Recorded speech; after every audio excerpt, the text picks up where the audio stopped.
Hi, good evening from Israel. My name is Ashley Perry. Tonight, I hope we'll have a fascinating webinar given by Dr. Raphael BenLevi, titled, Does Israel Have a Grand Strategy? Just a little bit about our speaker tonight. Dr. Raphael BenLevi is a postdoctoral fellow at the University of Haifa and a lecturer at the IDF Military Command Academy. Previously, he was a research associate at the Institute for National Security Studies, INSS, in Tel Aviv, and a visiting researcher at Georgetown University. He received his Bachelor of Science from the Technion, and a master's from Reichman University, formerly the IDC, and a PhD from Byline University. As usual, the format is the speaker, Dr. BenLevi, will speak for about 15 minutes, and then we will open it up for the final 15 minutes to questions. So if you have any questions, please put them in the QA or in the chat, and we will get to them after. And with that, Dr. BenLevi, the floor is yours. Okay, well, thank you so much, first of all, for inviting me, for giving me the opportunity to talk to you guys, and for everyone, for the entire crowd that's virtual crowd that's here. Okay, so what do I want to say? Although Israel's options on the cardinal issues of national security are limited by external constraints to a large degree, to some degree, Israel being a regional power and not a superpower, I still will present today that there are competing schools of thought within the country's foreign policy elite whose disagreements are rooted in alternative worldviews regarding grand strategy. Okay. And what I want to present is a little bit schematic, right? I'm going to make it into two groups, and you might sometimes wonder, is it that clearly defined the difference between them? And but I think it's useful, and I think it does reflect something deep and real. So I say that they're both, if you saw the little blurb, I call them assertive realists and defensive realists in the Israeli sense, and I'll explain what I mean by that. Now, I call them both realists because they're both concerned with hard power and recognizing limitations. Right? No one's a liberal internationalist. So maybe one side may be sympathetic to that, but there's not of the mainstream schools that hold power. Both of them are some sort of realists. However, they still diverge on a number of extremely important issues. So I want to talk mainly in our short talk about current the way the current camps divide, but really in order to understand them, we got to go back to the roots of the pre-state years. So really, you could the main divergence here goes back to before Israel's founding.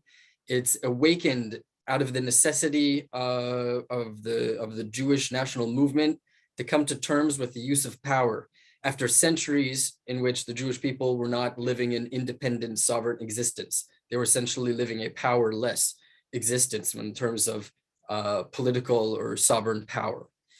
And so the necessity to face that and to reawaken that ability is what is the backdrop for these different approaches. So it really goes back, really have to start the story 100 years ago. During World War I, there was an argument within the Yishuv, within the Jewish community, or the Zionist movement, regarding whether the Jews should join Britain in an attempt to participate in conquering the land of Israel from the Turks, in order to then be in a position to leverage that to further their national aspirations, or if they should try and step it out, at the very most, try and defend their agricultural communities, but not get involved in using force to further political aspirations. So Jabotinsky, Trumpeldor, and others said a resounding yes, and this led to the founding of the Jewish brigades. However, the mainstream Zionist socialist leadership did not have a resounding yes, because again, they were focused on the very most learning how to defend their own communities and leaving it at that. Then came the first large-scale Arab riots against the Jewish community in Mandate Palestine in the early 1920s. And it's on this backdrop, when the Arabs rioted against Jewish national aspirations, that the leadership of the Zionist communities and the Jewish communities in Mandate Palestine, that they were forced to confront the issue of force, of defense, but using power head on. Many of them wanted to believe that the aspirations of Zionism would not necessarily require a violent clash with anyone. In fact, this had been the main belief for a number of decades. And many sought to cling to this belief, even in the face of the wide-scale riots. They tried to explain them away. They tried to say that this was just a one-time occurrence.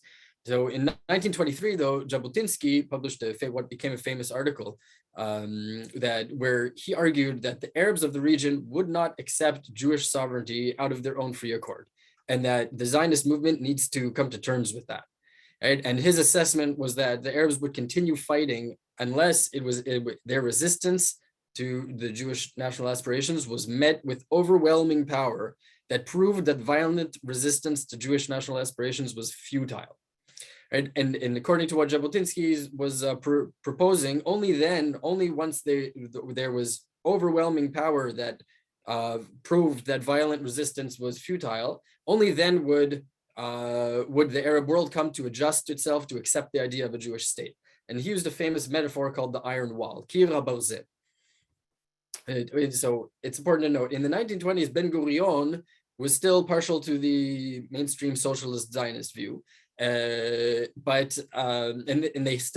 were still hoping that improving the living conditions of all of the residents of the land would win the Arabs over. But by the 1930s, by the late 1930s, certainly 1940s, Ben-Gurion essentially adopted Jabotinsky's view of the necessity of having overwhelming power. And this is the idea, the broad strategic idea that animated him throughout Israel's wars, throughout all the series of Israel's wars in the 40s, 50s, and 60s, and 70s. So he promoted the idea of a strategy of rounds called svavim. What does that mean? That it would require a number of rounds of fighting in which Israel must win decisively before the other side would win decisively each round before the other side would accept its existence and stop fighting. So in that framework, he also pursued the Kadesh operation in the 50s, pursued a nuclear capability, pursued the reprisal policies against terror attacks at the Fedayun in the 1950s. But the alternative view continued to exist, and its most prominent representative was Moshe Sharet, who was first the foreign minister, became prime minister for 2 years in the 50s. And he was opposed to Ben-Gurion on all of the above accounts. He was essentially opposed to the very idea of the Iron Wall. Right? He believed that peace would be possible without having decisive Israeli power. Right? That even too much power would be a provocation to the states in the neighborhood, and that would even undermine the prospect of peace. He says he believed that it would not take a number of rounds of fighting in order to get to some sort of peace agreement with Egypt or Jordan or the others. But rather, we could do that by compromise at the moment, by certain concessions. And so his view did not become the dominant view. It was, he led it. It was a faction within Mapai. He had Achdut Avoda, some of the other left-wing parties in support, but essentially Ben-Gurion's view won the day and became Israel's dominant strategy for the first 4 decades of Israel's existence. However, in the 1990s and the 2000s, and in some ways through to today, the continuation of a view that can be Sharetist, you can say, Sharetists, or that goes back to the view that in the 1920s that could embrace only defensive power. It came to at some times lead the Israel foreign policy in some states and in some years, and it sort of continues to animate the different views today. So now what I want to do, I want to show a slide that sort of summarizes how these different views break down currently. So I'm going to share my screen with you. And there we are. Okay, so here's my my breakdown of what I'm calling, well, you called it it's offensive realists in international relations terms, but I call them in Israel's context assertive realists, because it's not, offensive realist was a term that is relevant more to great powers, and Israel is only a regional power. So you excuse that. So political representatives have already sort of talked about that hawkish labor rights in the founding years, that would be the mainstream Mapai. But then over the course of the years, and especially from the 1990s onward, what was Mapai became the Israeli Labor Party, sort of left this Ben-Gurion assertive realist strategy. And what came to take its place was the mainstream of Likud. And which what I'm saying is that the mainstream Likud has essentially continued on. They're carrying the mantle of what was initially Jabotinsky's idea, which was adopted by Ben-Gurion, supported by Moshe Dayan and others, and they're continuing that what had been the mainstream Israeli strategy since its founding. And that if you look at what I'm calling the defensive realists, which was in the today, or originally, like I said, you can see in part of the Mapai and other left-wing parties, today the main current of the Labor Party, centrist Likud breakoffs like Kadima and others, and center-left, more or less belong to this camp, although you see that it never always lines up directly with political parties, because these are more broad, these societal differences. Okay. So the roots of the conflict. So I sort of mentioned this. I'll just put it clearly different. Or according to the Assertive Realists, the roots of the conflict, Israel's broader conflict with both the local Arabs and the Arab states surrounding us, is the ideological rejection of Israel amongst regional states or the Arabs in general. Essentially, Arab revisionism, where there's the defensive realist school of thought would say that there's a geopolitical competition between Arab nation states and Israel's nation state, and Israel as a nation state. You would expect a certain amount of competition and a certain amount of friction between them, but there's no deep ideological rejection, certainly not anymore, they would argue, right? Here I'm talking how these express themselves in the past, since the 1990s through to today. As an outgrowth of their different assessments of the roots of the conflict, you have a different path to long-term security. So according to assertive realists, stability is attained through having regional superiority of hard power, of having Israel having regional superiority of hard power. That hard power is the strength that will convince adversaries that aggression is futile. And this was what will lead to peace agreements, through the recognition of Israeli power, not territorial concessions. There's no necessity for that, because it's power that will lead to a peace agreement. On the other hand, the defensive realists will say that you need to be powerful enough in order to balance our adversaries. But too much Israeli power would already be a problem. Well, so they don't want Israeli superiority or overwhelming power. They just want enough. And a few more of these to round it out. Okay, so there are different views as well of the relationships with great powers. So everyone agrees that Israel must work with great powers, right? Ben-Gurion is one of his founding principles of Israeli strategy, that Israel must work with a superpower. At first it was France. By the 70s, it had become the United States. But Ben-Gurion is also clear: you must work with great powers, but you also must be willing to break with them if necessary, and cooperate with other powers at the same time. Right? It's not that Israel must necessarily do whatever it is that its great power ally pressures it or suggests that it does. Then the defensive realist camp assess Israel's dependence on the United States or on other great powers as being deep and existential. Their assessment of the dependence is, in some way, some of them will put it that Israel wouldn't exist without support from the superpower, in this case, the United States. So their call would be to always hold dialogue, maybe put its case forward, but always cooperate as well, to avoid tensions and surprises in its dialogue with its superpower ally. They also disagree regarding the importance of territory. So assertive realists will say that you need to maintain territorial control as for security buffer zones. Therefore, they were opposed to the leaving of the withdrawal from southern Lebanon in the late 90s, to the Gaza withdrawal and other prospects, and because withdrawal projects weakness. On the other hand, the defensive realists have embraced the broader strategy known as territorial retrenchment. They see the post-1967 status quo as a strategic liability. So they say that we need to retrench from territories outside of Israel proper, including southern Lebanon, Gaza, and then Olmert proposed what he called the convergence plan, which is essentially a withdrawal from most of Judea and Samaria. And the idea is to avoid overextension. It's not that these people believe that Israel is illegal occupying or anything like that. It's a realist claim saying that Israel can't afford to continue controlling buffer zones, and it needs to strengthen its defensive capabilities and bring itself into a smaller area. Two more lines, and then we'll stop for questions. And so how does this impact on preferences for use of force?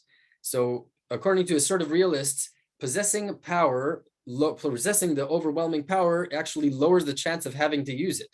Meaning if Israel is strong, then it's most likely will deter its enemies.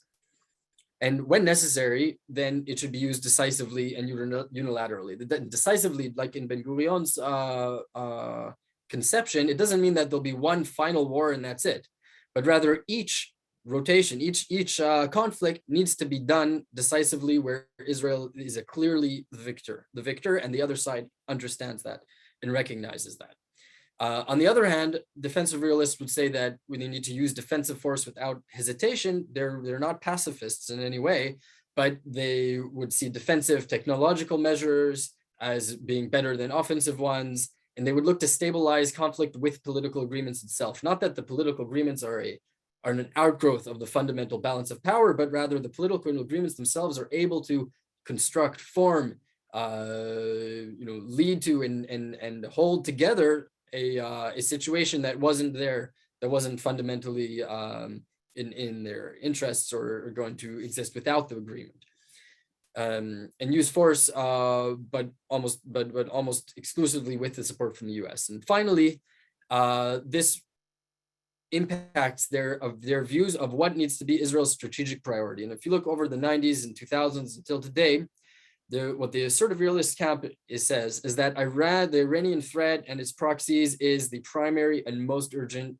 strategic threat to Israel today, and that the Palestinian arena is a secondary issue, and that the Palestinian arena needs to be managed, and it's not clear what exactly Israel might do on that front, but it certainly is not the main issue that needs to be dealt with. Iran is, and therefore concessions to Palestinians embolden Iran. And the defensive realists come back and say that the Palestinian arena is at least as important as Iran, if not more. If you look at Ehud Olmert, Israel's former prime minister, and Ehud Barak and Tzipi Livni and others that were in power in the 2000s, this was their explicit claim that the issue of Israel's control of Judea and Samaria and completing the peace process and coming to an agreement with the Palestinian Authority and its various representatives is Israel's #1 strategic imperative. And this is what they need to do to make concessions to Palestinians in order to gain American support against Iran. All right, so I'm going to stop talking now, and I'd be very happy to hear your comments and questions. Great. Thank you so much, Dr. BenLevi. I'm going to take my privilege as a host to ask the first question, if that's okay. Professor Daniel Pipes, the president of the Middle East Forum, has long spoken about what he describes as Israel victory, the idea that you have to use overwhelming force, or not necessarily military force, but use many pressure points to convince the Palestinians that their rejectionism, their violent rejectionism against Jewish sovereignty has ended. They should give up and accept Israel as the Jewish state, its permanence, etc. And only then can there possibly be peace. Very similar to some of what you went through before. How much do you think that idea? I mean, we've taken a few polls throughout the years, and it seems, in theory at least, when during a poll, that there is significant support for that amongst Israelis. How much support do you think there is amongst the political elites today in Israel for such an idea, and is it necessary? Mm-hmm. Okay, well, that's a great point, and I think that the idea of the Iron Wall has been applied much more successfully toward the region than it has toward the most near security challenges, which is the Palestinian arena, right? And of course, the Abraham Accords of the past year or two are just an expression of precisely that. Right, about the Arabs dropping their insistence that the Palestinian issue must be solved before normalization and going to normalization, all thanks to Israel's overwhelming power. And before that, facing Egypt and Jordan as well, it's very clear that it's because Israel proved proved itself and defending itself in the initial wars with Egypt, and that led Egypt to turn around and accept and look for peace. Now, the idea of the Iron Wall, I think, has not been applied explicitly toward the Arab residents of Judea and Samaria, and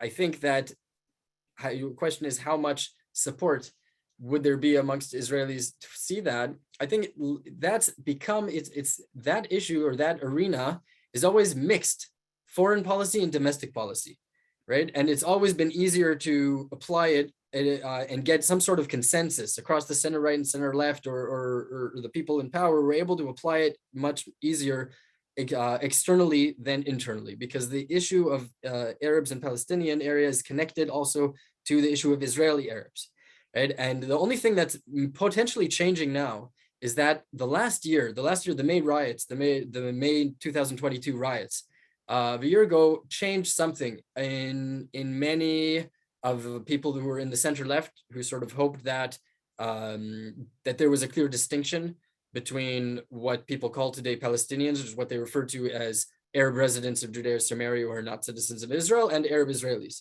right? And what came to be clear by their own declaration, essentially, is that Arab Israelis identify with the Palestinian national movement, right? And this was a breaking point for many Israelis that thought that couldn't be possible, right? So it's possible that the idea of having decisive, it's not necessarily use of force, but a decisive action and decision to make the other side clear that it's it's a strategy of steps, like as Arafat used to describe it, is not going to work. And I think possibly that it might be turning. Thank you very much. I have a question here from Larry Greenberg. He asks, culture, the strong horse in Islam, the supersessionist religion are at play in the Arab Muslim world. How does Israel balance being overwhelmingly powerful in a way to win over Saudi Arabia and warm up relations with Egypt and Jordan, thereby forcing a reasonable solution with the Palestinians? Forcing a reasonable solution. I'm not sure. Could you just repeat part of that? The question? I'll just repeat. So yeah. I'm just repeating the question. Culture, the strong horse in Islam, the supersessionist religion are at play in the Arab Muslim world. How does Israel balance being overwhelmingly powerful in a way to win over Saudi Arabia and warm up relations with Egypt and Jordan, thereby forcing a reasonable solution with the Palestinians? Yeah. Okay, well, I'm not sure if much balance needs to be in the act, right? If you ask me, and I'm going to promote what the assertive realist camp would say, because that's more or less what I would promote, is that quite the opposite. What has led the Gulf states to search for an agreement and to come to terms and normalize relations with Israel is not a balance of power, but it's rather the fact that when they look around at various actors in the region, they see Iran on one side, and the only state that's capable of having enough power to act against it, and actually does on a regular basis, is Israel. And they say, and therefore the normalization has happened not despite Israel's power, but thanks to it, right? So I think for Saudi Arabia, that is essentially the same equation. As far as what I understand about what might be holding the issue back with Saudi Arabia is that there's a difference in generation between the king and MBS, right? And the king is still part of the older generation who's having a difficulty making that mental step and making that, of coming to terms with Israel.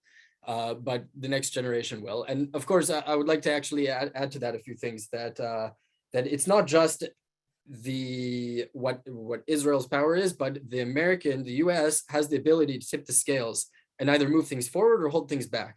And there were three things that the Trump administration did that allowed normalization to move forward, and which up until now Biden hasn't done. The first one is they supported Saudi Arabia's operation in Yemen against its own Iranian proxies, and there was clear support for that. And Saudi Arabia understood that it has that the teams are clear and that it has its back. Not Saudi Arabia, but the other Gulf states was clear that the U.S. has its back. Another one is that we were clearly applying maximum pressure on Iran, right? And not looking, and the worries, the concerns that the Gulf states had in 2013 and 14 that maybe the U.S. was going to have some sort of grand strategic shift and shift its allies into into alliance with Iran and leave the sunny Gulf states, that was put to rest, and it was clear that the United States was clear on their side. And the third was the Trump deal of the century, where essentially, if you remember, the few months preceding the announcements of the Abraham Accords, the discussion in Israel was how much of the deal should we take, and should Israel unilaterally annex parts of Judea and Samaria. And the fact that, and the Trump administration was saying, maybe I might do that. We might be okay with that, right?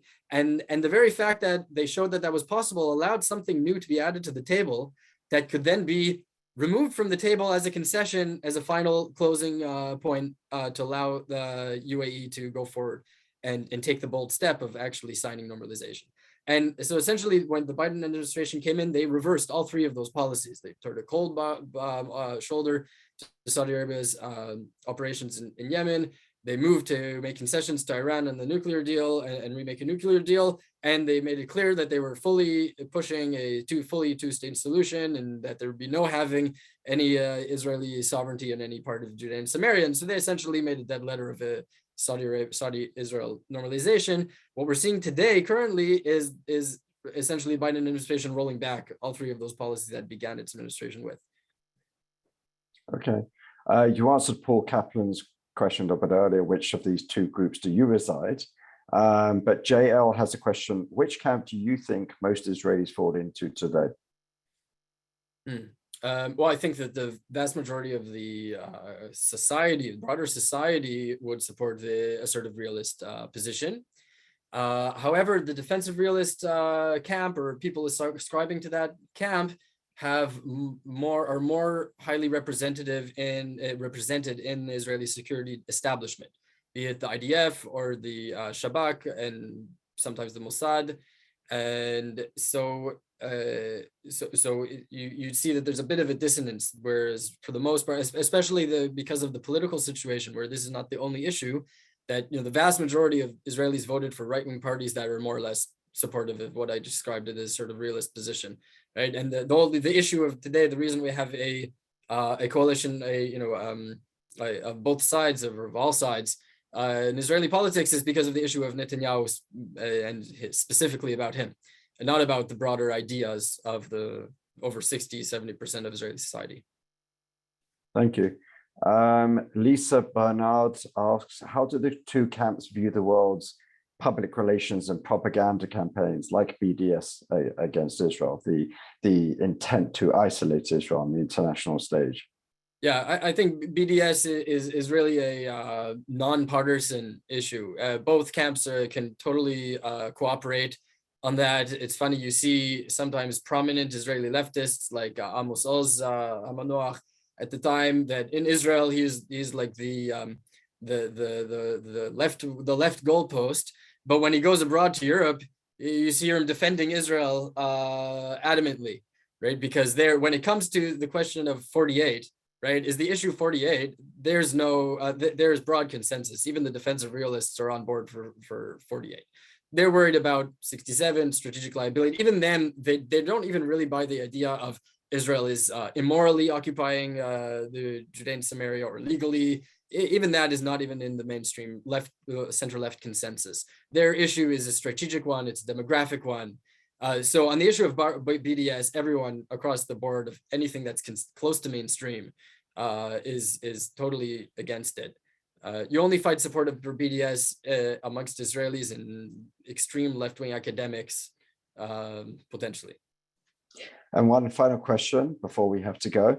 How much do you think that the government, the electoral system, which lends itself to short-term tactical thinking, ensures that, let's just say, the assertive realist camp has not been able to really ensure that its ideology and its long-term strategic goals come to fruition?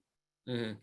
Yeah, so that's certainly a difficulty. It's one of the biggest difficulties of trying to apply any kind of Israeli grand strategy. We put the title, does Israel have a grand strategy? So it has ideas, But the ability to follow through with a long-term policy is obviously undermined by the instability of electoral politics. I would say, though, that because there are moderating factors, because a lot of even though there's a lot of parties, what I described is it would be accepted by almost all of the right-wing parties and maybe a few individuals within left-wing parties. And so in some sense, even though the party politics change, there are sort of some fundamentals that are in consensus. And those are the things that wind up getting done, essentially. But I definitely think that if we had a more stable political system, then the views, which have the support of the vast majority of the population, would be able to be applied and implemented long-term in a much more effective way. Great. Thank you very much. I appreciate your time, Dr. BenLevi. Thank you very much on behalf of all the participants. Finally, please tune in on Wednesday, 3 o'clock Eastern Standard Time for my weekly Israel Insider webinar, where I give an update of what's going on in Israeli politics, Israeli diplomacy, and everything else that's going on in Israel. So I look forward to seeing you then. Thank you very much again, Dr. BenLevi, and have a good day. Thank you all.